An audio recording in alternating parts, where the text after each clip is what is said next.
So MGK dropped this single, Cliché, and everyone's mad. And everyone is always mad at MGK, and I just don't understand why. I guess I could try to understand why. MGK, from like, if you're trying to just, people like narratives and people like simple stories, right? And there are a lot of the same simple stories recycled over and over again in music, right? It's like, dreams coming true, starting from the bottom, watching an artist grow. Or they like to put you in a box. You almost need to be in a box in the entertainment industry for you to have a lot of success, right? Like Tom Cruise. Tom Cruise is a guy who's an action star. That's who he is. It would kind of be weird to see Tom Cruise try to be funny at this point in his career. It would feel weird. Or like, I don't know, play like a foreign guy. Because you're just like, that's Tom Cruise. He's an action star. And maybe he's not the best example because he has done movies like, I mean, his cameo in Tropic Thunder is like so funny if you know that character, which is very comedic role. But that's sort of an outlier. My point is though, is people like narrative. People like simple to understand people. And MGK as an artist is not simple to understand. He starts as this like alternative rapper, does Warped Tour, signs to Diddy and Bad Boy, a hip hop label. Then he's like rapping, I should say, John Cena to the ring at WrestleMania. He's kind of that like Yellow Wolf. I guess Eminem descendant idea of a white rapper. Then he gets really into hip hop in the 2010s. But then he scores a pop hit with Camila Cabello, interpolating a fastball song from the 90s. So now he's sort of in that pop world. Then he goes into the rock world again, but this time pop punk and emo, resurrects that genre for the mainstream. That stirs the pot.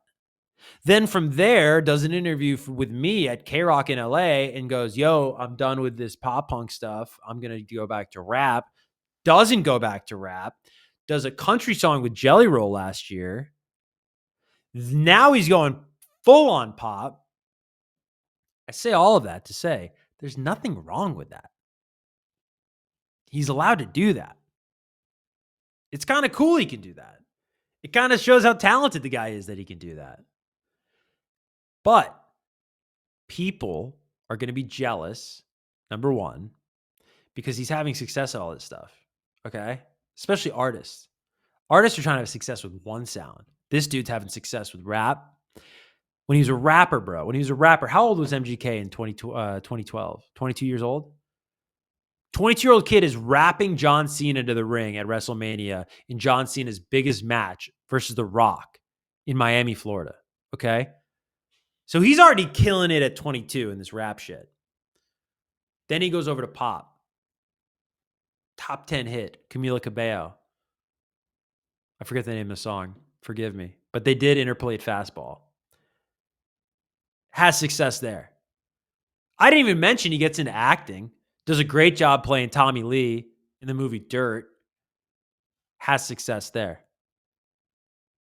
Picks up the guitar again.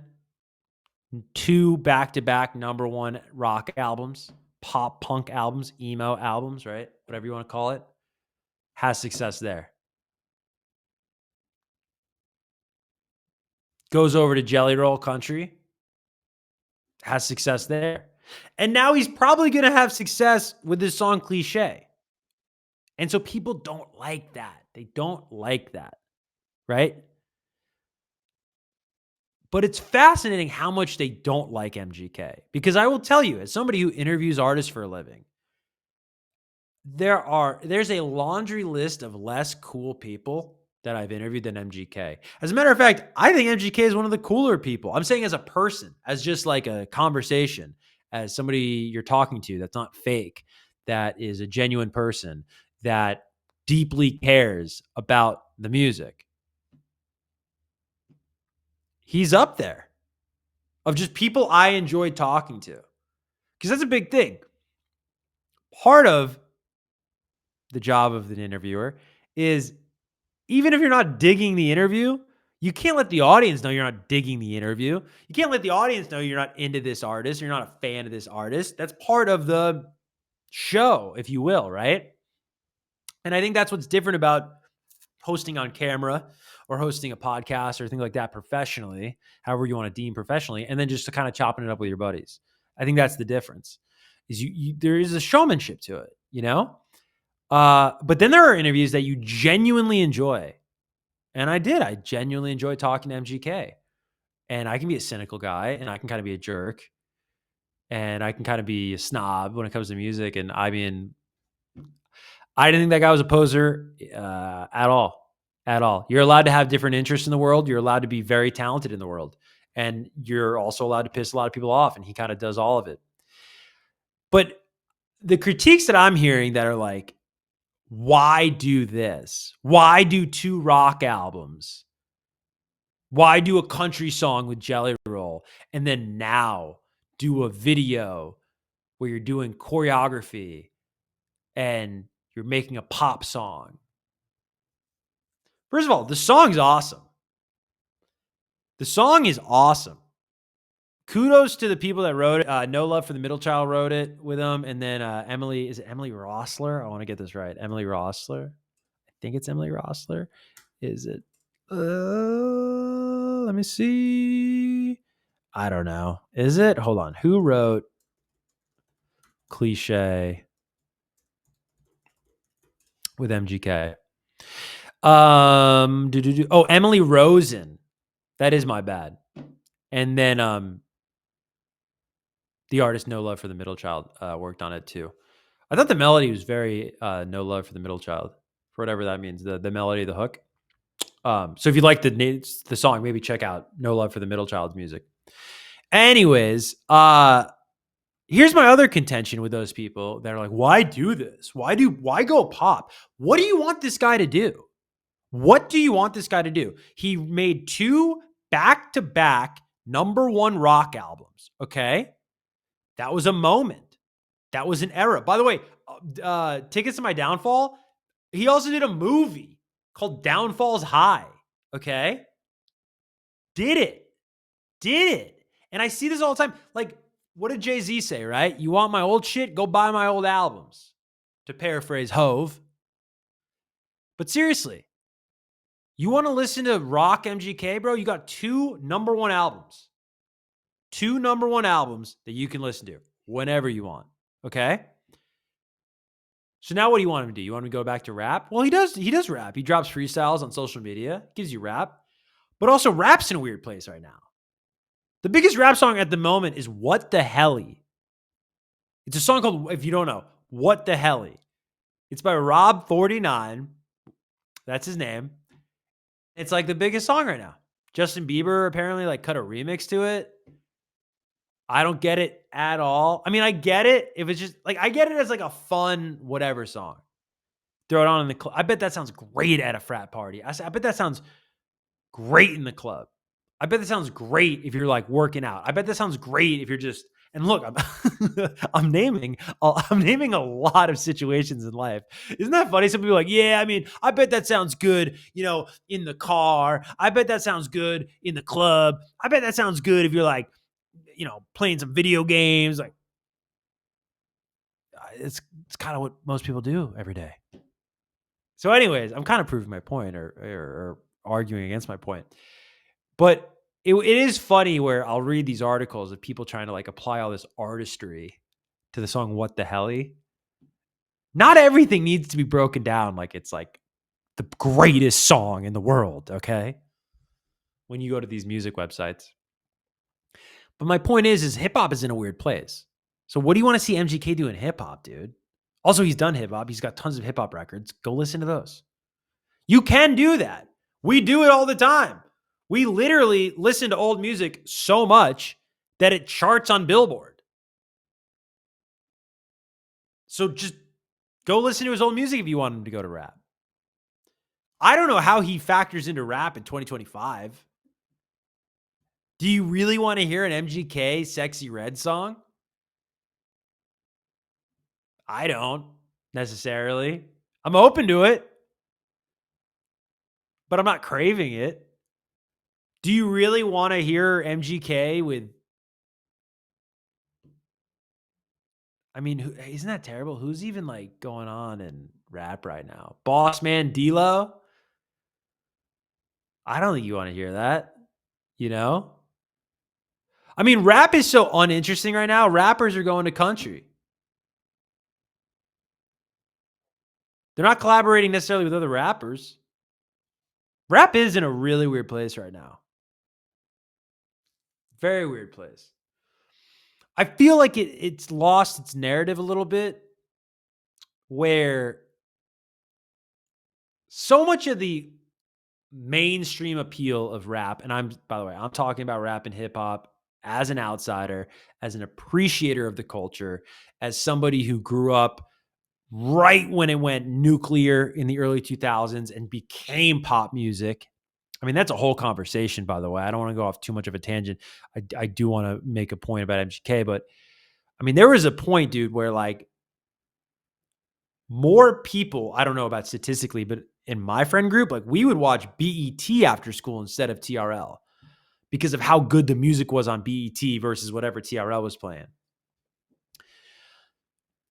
But I say all this to say that what made rap this global powerhouse, a lot of reasons, but a driving reason was the aspirational nature to it, the motivational nature to it. Bro, when I graduated college in 2014, I was trying to start a business. You know who taught me more about starting a business than anybody in my family, than any book I could have read?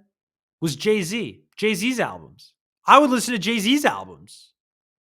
And what he would say on there, he's got a song called Anything that samples Annie. Please look that up. If you're in a rut right now, if you need a pick me up, if maybe you don't have the best like parent situation going on in your house, or you don't have a mentor or somebody leading you right now, or you just need some direction or some motivation, listen to Anything by Jay-Z. It's a song called Anything. You could also listen to Anything by Jay-Z, but the song is called Anything, literally. And that'll do the trick. And anyways, I think rap now, it's lost a little bit of that. Because I would watch rap videos as a kid. But man, I want a car like that, bro. I want that throwback jersey. I want those shoes, bro. And now it's like, by the way, I'm not saying it's not speaking to somebody, bro, and it's not speaking to an audience, but like, it's not really in the top 10 anymore on Billboard. And I'm not saying that's how you got to measure art, but I'm saying for the commercial appeal, it does speak to how many people the music's resonating with. I mean, it sounds like, I get it. There's like all these, flows will evolve, but like some of these dudes sound like they're half asleep, bro. You know what I mean? And I just give pause to like, I don't know any line of entertainment where people ever paid money to watch someone kind of like seemingly half-ass the performance, right? Like if you went to like the circus and then like, the clowns or the this is a weird analogy, but like, like you go to the circus to see lions and tigers, bro. Imagine if there were just like dogs and cats just kind of like roaming around. You kind of be like, this is underwhelming. And that's how I feel about hip hop right now. Is that it's just kind of like underwhelming and it's just like cliche, and I don't know. It's interesting. But anyways, how does MGK factor into that? He doesn't. Okay? So now the guy, okay, he's 35 now, which isn't old, but like he's maturing. He's a dad. He's got 2 children. He's already had crossover pop success. He's very relatable to a lot of other 35-year-old people that have children, that have grown up with his music, that are now raising families, that are now in cars. MGK, not going to get played on alternative rock radio anymore. Alternative rock radio has completely abandoned the idea of new music in the way of MGK in that form, right? They'll play new music from legacy acts, Offspring or Yellow Card or Foo Fighters, etc. Right? They'll play that. They'll also play songs that like are new, that are huge, that are getting pop airplay, that have an alternative slant to it. They'll play new songs from like car commercial music bands, bands like you've never heard of. You can't name the band, but you're like, I could imagine that playing at my bank, or I could imagine that in a car commercial during an NFL or NBA game. But they're not going to probably play MGK anymore. And so he's not going to get played at hip hop radio. I don't know if he ever was played at hip hop radio. So what does he do? There's a lane for him at pop radio or hot AC radio, which is adult contemporary. If you don't know, it's basically at this point, top 40 and adult contemporary are so similar in terms of playlisting that you could probably you could double dip, but it's a little older skewing. Top 40 will be a little younger skewing, but again, I can't really think of an artist right now that you would play on hot AC that you can't play on top 40 or vice versa. If you don't know what the hell I'm talking about, top 40 and hot AC are like right now are probably like Tate McRae, Sabrina Carpenter, Chappell Roan, Teddy Swims, that sort of thing. Post Malone, when he has a record, is probably top 40 hot AC.